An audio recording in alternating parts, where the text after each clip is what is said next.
Oi, gente, vamos então a mais uma aulinha de biologia. Aula de hoje, sistemas reprodutores. Sistema reprodutor masculino e feminino. Vamos então começar com o sistema reprodutor masculino. Também pode ser chamado sistema genital masculino. Então, vamos lá.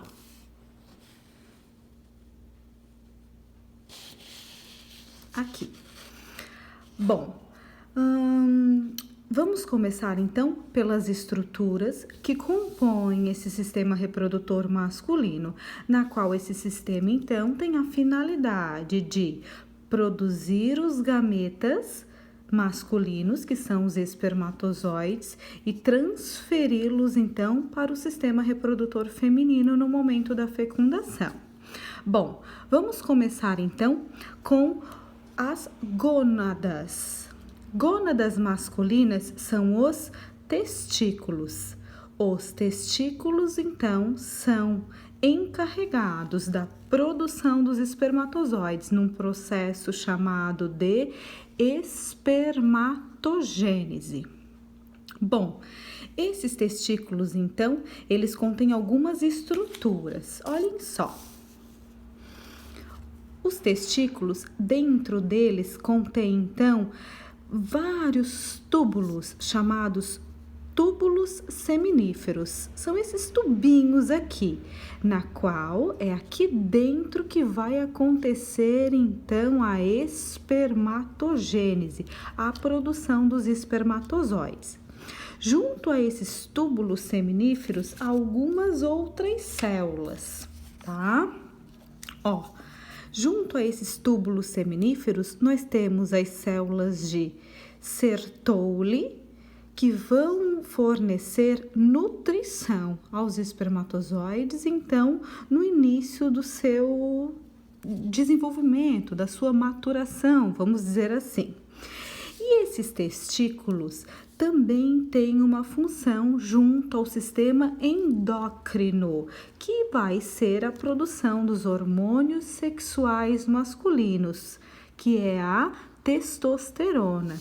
Então, esses hormônios sexuais masculinos vão ser produzidos por células chamadas de Leydig, certo? Que vão produzir esses hormônios. Então, os testículos têm tanto função para o sistema reprodutor masculino quanto para o sistema endócrino do corpo, certo? Bom, seguindo. Agora, depois que eles forem formados, esses espermatozoides, eles vão entrar nos que os autores chamam de vias genitais, tá? Bom, a começar pelo epidídimo, que é essa estrutura aqui, ó, em cima dos testículos. O epidídimo, então, vai ser encarregado de armazenar os espermatozoides até o momento que eles forem ser utilizados, ou seja, no momento da ejaculação, tá? Bom, esse epidídimo, então, está em cima dos dois testículos e ele vai servir para o armazenamento e para a maturação dos espermatozoides. Os espermatozoides continuam a ficar prontos aqui, armazenados no epidídimo. Bom, quando eles forem ser utilizados no momento da ejaculação, os espermatozoides saem do epidídimo e percorrem esse ducto aqui, ó, chamado ducto deferente ou canal deferente, tem um para cada testículo, certo? Então, segue aqui as vias genitais, então, pelo ducto deferente. É neste ducto deferente, por exemplo, que os homens fazem aquele método anticoncepcional cirúrgico, a vasectomia. A vasectomia é um corte nesse canal deferente, no ducto deferente, na qual os espermatozoides não vão passar para compor o sêmen, então, certo? Bom, seguindo, os espermatozoides saem do epidídimo, percorrem o ducto deferente e chegam aqui agora no ducto ejaculatório. Este ducto ejaculatório contém, então, as glândulas anexas ou ditas glândulas acessórias, certo? Bom, aqui então nós temos 3 glândulas, dito glândulas anexas ou glândulas acessórias, sendo ela, primeira, vesícula seminal, próstata e glândula bulbouretral. Bom, vamos lá então. Primeiro, essa glândula bulbouretral, antigamente chamada de glândula de Cooper, tá? Essa glândula, então, ela produz uma substância que é secretada aqui para dentro da uretra e ela tem a finalidade de neutralizar ou limpar o canal da uretra. Por quê?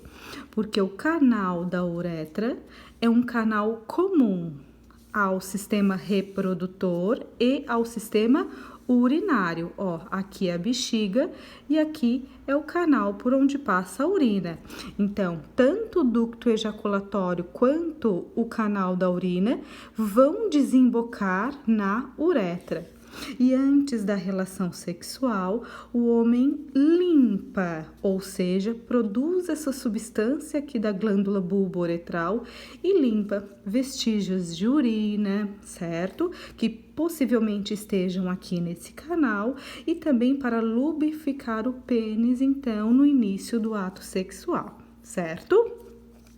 Seguindo aqui com as glândulas anexas, nós temos aqui, ó, vesícula seminal. Vesícula seminal produz um líquido chamado líquido seminal, que vai nutrir os espermatozoides, então, para eles conseguirem, então, chegar ao sistema reprodutor feminino, desempenhar a sua função.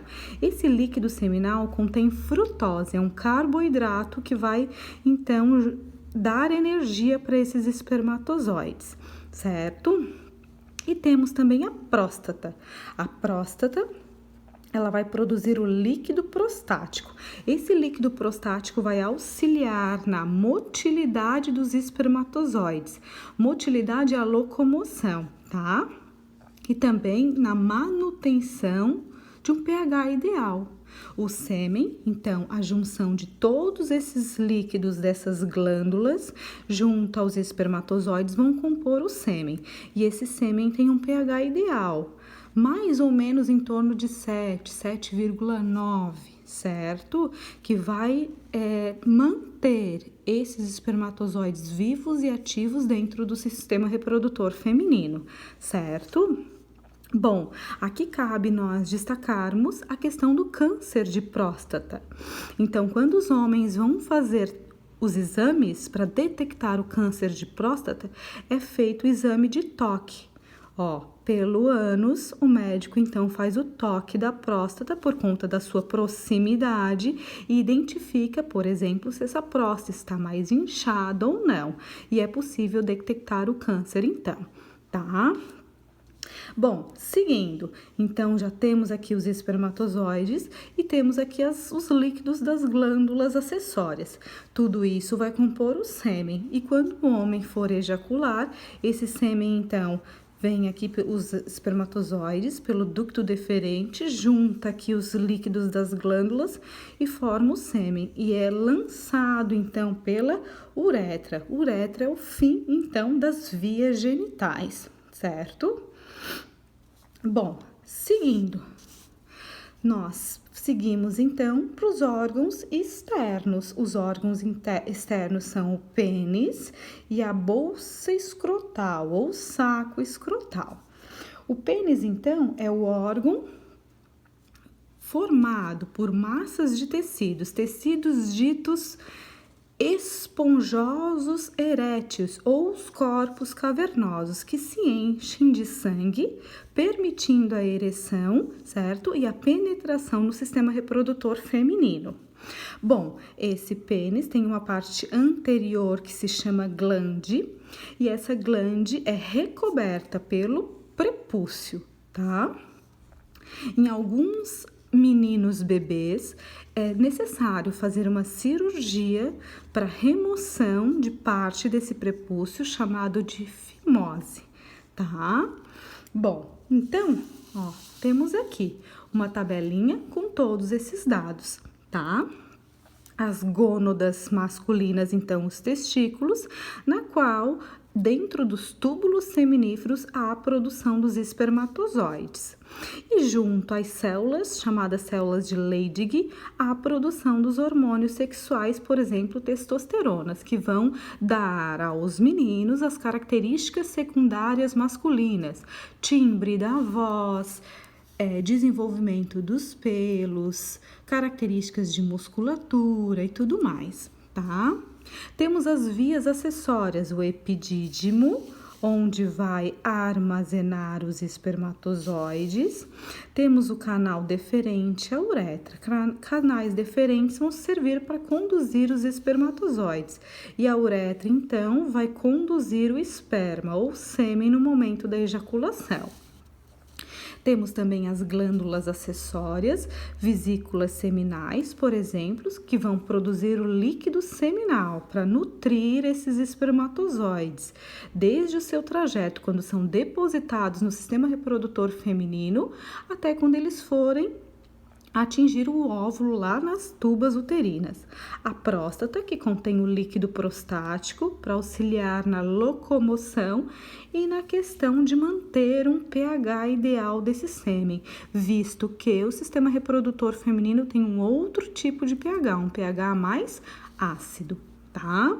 Glândula bulboretral ou glândula de Cooper, substância que neutraliza e limpa a uretra no momento de excitação masculina, tá? E os órgãos externos, o pênis e a bolsa escrotal. Bom, para nós finalizarmos, então, a questão aqui da bolsa escrotal, tá? Por que que as gônadas dos meninos estão fora do corpo, ou seja, fora da cavidade abdominal? Porque é preciso manter uma temperatura ideal dos testículos onde há a produção dos espermatozoides. Essa temperatura é inferior à nossa, que normalmente é 36 graus Celsius. Então, uma temperatura de 1 a 2 graus abaixo desta temperatura protege aí os testículos e a produção dos espermatozoides. Então, por isso que as gônadas masculinas, elas estão fora da cavidade abdominal, no que os autores chamam de bolsa escrotal ou saco escrotal, certo? É isso então, espero que tenham gostado. Beijinho, beijinho, tchau, tchau.